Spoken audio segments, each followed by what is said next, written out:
उत्तर प्रदेश में जेन अल्फा यानी 14 साल तक के बच्चे स्कूल की समस्याओं को लेकर सड़कों पर उतर रहे थे। 19 अगस्त को उन्नाव, हमीरपुर और महोबा में छात्रों ने प्रदर्शन शुरू किया। इससे पहले लखनऊ में सड़क जाम और कन्नौज में मेस के खराब खाने को लेकर विरोध हो चुका था। उन्नाव में 6वीं और 12वीं तक के 250 से ज्यादा छात्र सड़क पर उतरे। बच्चों के हाथों में हमारी मांगे पूरी करो और वी नीड टीचर्स जैसी तख्तियां थी।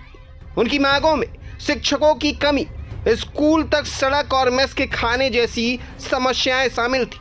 खास बात यह रही कि इन प्रदर्शनों के पीछे कोई बड़ा चेहरा नहीं था। अधिकारियों के सामने सिर्फ बच्चे थे। ऐसे में प्रशासन के सामने सवाल खड़ा हुआ है कि इनसे कैसे निपटा जाए। अब यूपी सरकार इसी के लिए खास एसओपी तैयार कर रही है। इसका सबसे बड़ा फॉर्मूला है लाठी नहीं, संवाद। अगर जेनजी या जेन अल्फा प्रदर्शन करते हैं तो मौके पर जिले के युवा अफसर भेजे जाएंगे।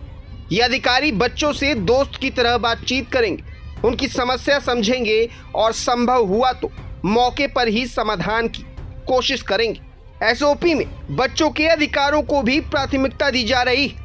प्रदर्शन करने वाले बच्चों पर बल प्रयोग नहीं करने की हिदायत होगी और ऐसे मामलों में मुकदमे से बचने की नीति अपनाई जाएगी। यूपी पुलिस भी नई एसओपी तैयार कर रही है। डीजीपी राजीव कृष्ण के मुताबिक नई पीढ़ी को समझने के लिए उसके बातचीत के तरीकों को समझना जरूरी होगा।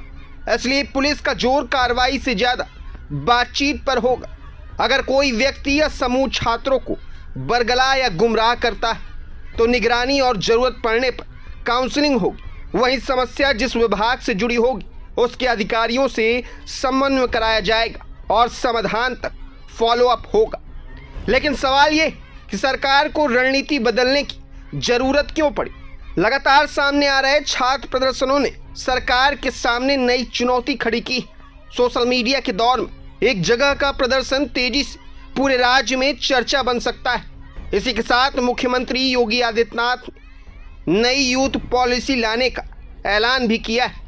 इसमें युवा आयोग बनाने और युवाओं व छात्र प्रतिनिधियों को भागीदारी देने की तैयारी है। रोजगार बढ़ाने और भर्ती प्रक्रिया तेज करने पर भी जोर है। लेकिन असली सवाल यही, बच्चे सड़क पर क्यों उतर रहे हैं? सरकारी स्कूलों में शिक्षकों और बुनियादी सुविधाओं की कमी जैसी समस्याएं इसकी बड़ी वजह है। यानी सरकार के सामने अब सिर्फ कानून व्यवस्था नहीं बल्कि बच्चों की शिकायतों को समय पर सुनकर उनका समाधान करने की चुनौती भी है।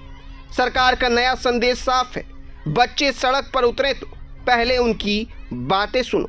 अब देखना होगा कि लाठी नहीं, संवाद वाला ये फॉर्मूला जमीन पर कितना असरदार साबित होता है।